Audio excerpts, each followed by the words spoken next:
Vítám vás v televizi Hollywood u hlavních zpráv. Nyní se nacházíme v Domašově, kde probíhá dláždění. Tady můžete vidět výsledovou listinu a nyní se jdeme podívat za hlavními organizátory.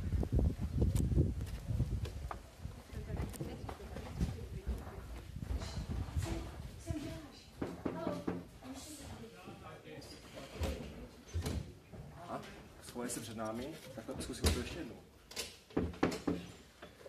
Dobrý den. Dobrý den. A hledáme hlavního organizátora této akce. Jste to ví? Které akce? Dláždění v Domašově. Můžete nám k tomu něco říct? Ano. Super. Jak to probíhá? Je to úplně super. Co na to děti říkají?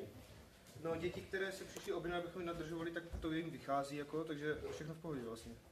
To je super. A na co se můžeme ještě těšit? Jaké soutěže nás čekají? No, můžete se těšit na to, že prostě vyhraje nejlepší. Super. My se jdeme nyní podívat za takzvaným bělochem, který to všechno počítá.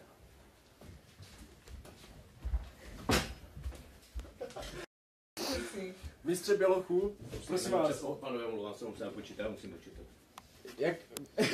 Kdo nyní vede tu vítěznou vlajku? Vede oddíl číslo 8, pak dlouho nic.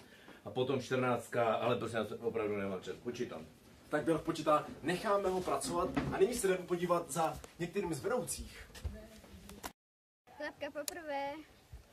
Dobrý den, u TV Hollywood vás zdraví Jenda Mílek. Dobrý den, Vlasto. Dobrý den. Jak to celé cítíte, jak to vnímáte, tady tohle den? Myslím si, že tenhle den je opravdu napínavý, je to velmi dramatické, souboje jsou opravdu těsné a je to parádní. Nyní tu stojíme s praktikantem, který se do tábora dostal poprvé, má premiéru a přímo Hollywood. Co na to říkáte? Je to super, je to opravdu zážitek, dobrý zážitek. Jaká je vaše strategie pro jakoby, zábavu s dětma nebo obecně s práci s dětma? Práci s dětma, tak vždycky se dětí zeptám, co by rádi dělali, aby je to bavilo hlavně a vždycky do toho vnesu nějaký svůj nápad, aby teda jako to bylo takový, jako z obou stran, aby to bavilo oba, že? Tak asi tak, no. To je velice moudré. Tábor Domašově také proslulý vtípky mezi vedoucími a na jeden se podíváme.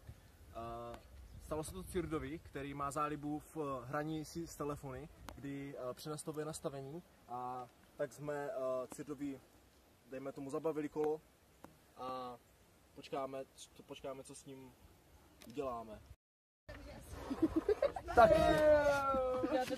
Ale těm dětskám to... Jak se cítíte, Cirdo? Osvěžující, velice osvěžující, akorát rád bych to spíš vypil, než jako celko na sebe. Aha. Jsme tu zrovna zastihli Radima a jeho kolegy, jak tady hrají fotbal. Radime, prosím tě, řekni mi něco o svém vedoucím. Je strašně hodnej. Je to taková vzpomínka. Tady je to ten věčného oživení, ten... Vypí to, vole! Vypí to! Vítáme vás u táborového maskota, u Nelínky. Nelínko, chceš nám něco říct? Jakou vzpomínku si z tábora odnášíte? Spoustu vzpomínek. Například můžete vyjmenovat třeba 2 nebo 3. Třeba mé nocování ve školunice. Promiňte, a ještě jednou na kameru, prosím, zřetelně. Mé nocování ve školunice, Špelování jsem tam spal někde na srubu a nespal jsem na tce. Aha. Nyní jsme zastihli další vedoucí, kteří jdou odevzdat výsledky z jejich her. Co to je za hry? To byly kostky, pane redaktore. A v čem ta hra spočívá? Kostky to děti hážou kostkama a počítají se jenom body, co mají za 6. A můžete nám jakoby odhalit, odtajnit, kdo vyhrál? No to nevím, jestli můžu říct, protože by to ovlivnilo výsledky na celém nástupišti. Co myslíte, pane kameramane? Myslíme, že jo? Dobře, tak první místo v mladších měl oddíl číslo 8 a starší oddíl číslo 16. To je překvápko. A pane Radku, co vaše soutěž? Já jsem neměl soutěž. Neměl jsi soutěž. Vy jste byli s oddílem a dohlížel jste na jejich průpravu a chod. Ne, já jsem odpočíval na ubikaci. Odpočíval na ubikaci. A kde bydlíte? Tam. Paní zdravotnice, co považujete u své práce za nejdůležitější? Milý přístup k dětem. A máte ho? Určitě, bez pochyby. Jo? A jaká byla vaše strategie? No právě že žádná. Aha, to bude možná ta chyba. Pro televizi Hollywood, Jenda Mílek. A sprcha je taky důležitá a tak se na to podíváme. Holky!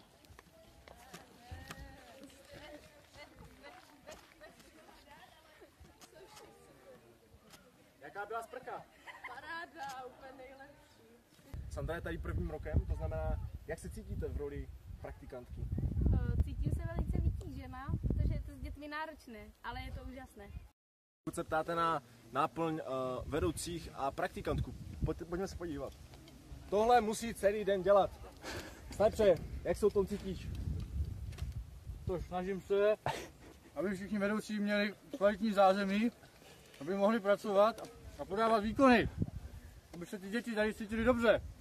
A samozřejmě moji práci je taky ochutnávat, když si těm vedoucím nepodstrkáváme nějaký blafy.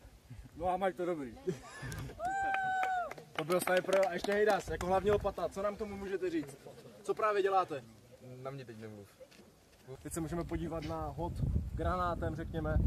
Tady soutěžící diváci soutěží menší oddíly, to znamená, že tábor je rozdělen do 2 kategorií, mladší a starší. Tak je možno podotknout, že na táboře je 219 dětí, 34 vedoucích, které mají na starosti a na potěšení.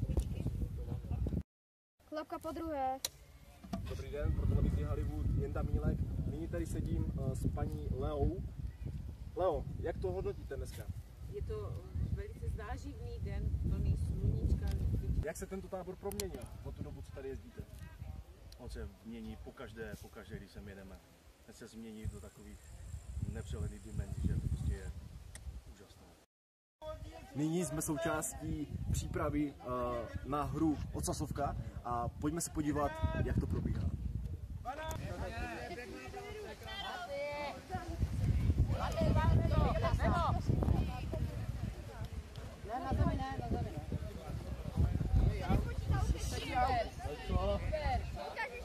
A když se podíváme na celý tábor, jak se ti tady líbí? Super, já už jsem tady 50, takže... Po 10. To určitě se bude našim divákům líbit. A když se podíváš na ty dětské léta, tak jak se to proměnilo tábor? Mám větší zodpovědnost a jinak je to tak Super. Za televizi Hollywood Jenda Mílek. Nyní jsme zastihli disciplínu malování. Pojďme se podívat, jak to vypadá. Alespoň takhle z okna. Vidím Křemílka a Vochomůrku, který starodně oddíl číslo 14. Kluci, můžete jenom k tomu něco říct? No, nezradili jsme náš otěl, musíme nezradit. Co nezradili? Nezradíte? A jak souhlasíte s námětem Křemílka a Vochomůrka? No je to super. Co se vám na tom nejvíc líbí? Stotožňujete se spíš s Křemílkem nebo s Vochomůrkou? Křemílek. A proč? Protože Vochomůrka je dobrý, lepší prostě. Jak to? Protože stejně jak náš praktikant. Super. A Vašku, ty zvedl nějakou disciplínu? Ano, vedl jsem několik disciplín, mimo jiné jsem vedl například lesní běh, či švihadlo a nebo poslední. Aha. A v čem spočívá lesní běh? Tak mami, lesní běh spočíval v tom, že jsme poslední do lesa a kdo se nestratil, vyhrál. To je výborné. A ztratil se někdo? No několik, ale... Našli se? Chytrý se nestratí a hloupý nehledáme. To je dobrý. To je dobrý. Za televizi Hollywood Jenda Mílek. Nyní se nacházíme na, trochu si říct, nejdůležitějším bodě našeho tábora, a to je kuchyň. Páni kuchařové, co nám k tomu můžete říct k průběhu tábora, jak se vám líbí, jak se vyvedl z vašeho pohledu? Je to nádherný, hlavně když se vždycky někdo z děvčat vyvalí do okýnka. Souhlasíte? Samozřejmě můžu potvrdit kolegovi slova. Super. Výborné. Jak se vám tady vaří pro domášovský děti? Samozřejmě skvěle. Vy jste skvělá partie a my jsme skvělá kuchyně. Jaký to jsou strávníci? Jako doma. Nejsou vděční, jsou samozřejmě vybíraví. Ale je to o vkusu, že? A z tábora jsem slyšel takové, jakoby, dá se říct, nářek, k tomu, že nebude krupice. Co vám k tomu můžete říct?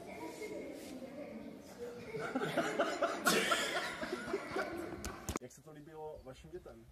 Já nevím, to je Tereska, byla naši frách. Teresko, jak se ti to líbilo? Naši frách, no bylo to dobrý, až na ten 6. úkol, nebo nějakou tu křížovku, která nešla jako vůbec udělat, A jinak to bylo určitě úžasný. Chtěla bys něco vzkázat našim divákům? Vašim divákům tak vzkázala bych jen tak jako samozřejmě, že jste dobří, ale prostě my budeme první, jo, jako, nebo aspoň na tu bednu bychom se mohli dostat. A kolikátí jste nyní? Nyní dneska jsme byli třetí. To je dobrý výsledek. Takže popřejeme hodně štěstí a za televizi Hollywood Jenda Mílek. Vítáme vás u další hry jménem Barman. Pro tuto hru je důležité mít fajn parťáka. Pojďte se podívat proč.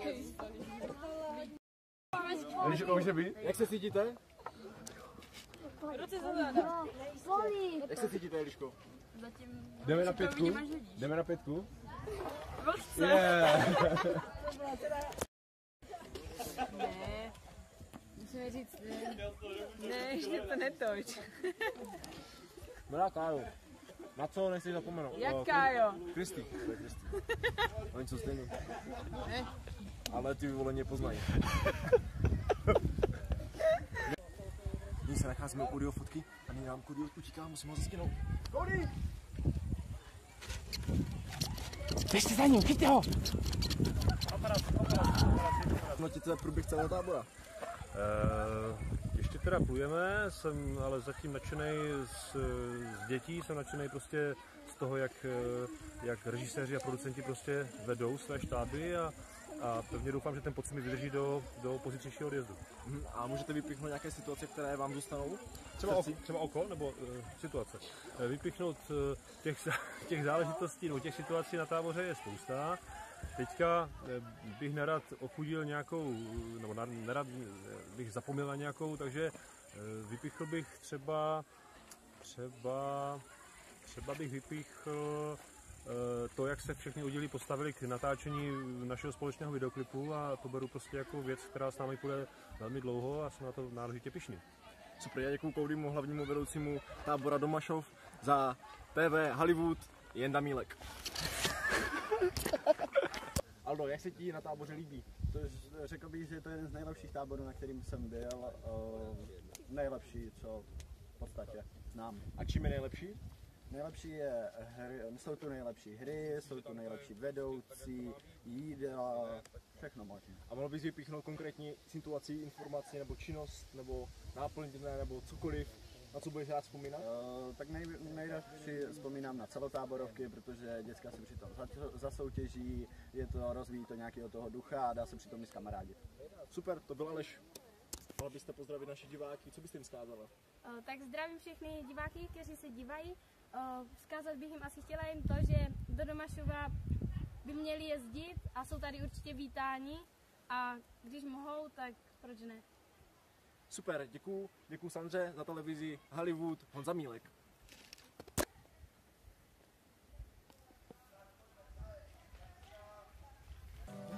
Má touha mít slávu, mě žene, pízdách mám sebe a věřím, že já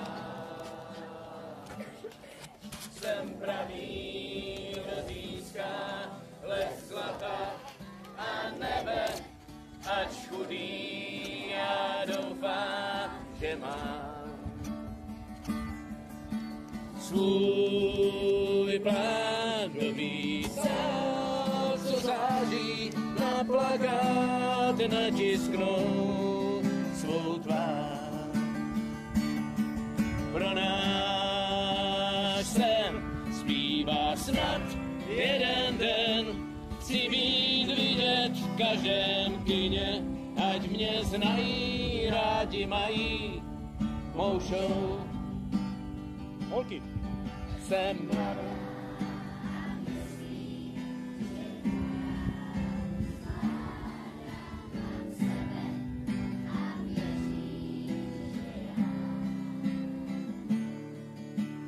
líbí.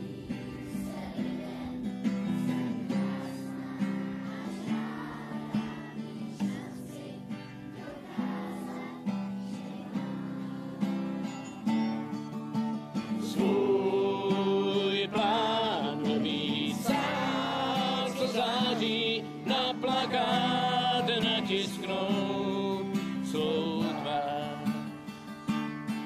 Pro náš sen zpívá snad jeden den, každém kině, ať mě znají, rádi mají mou show. Všichni plaťte, nám vstupné, jsme pár jako znáje. On svaly, já úsměv vám dám. A city, emoce, a všechno v nás hraje. A drama, i mama, i tata je rád. Svůj plán dovíc, co září, na plakát natisknout svou tvář. Pro náš sen zbývá snad jeden den, chci být vidět v každém kině, ať mě znají, rádi mají mou show.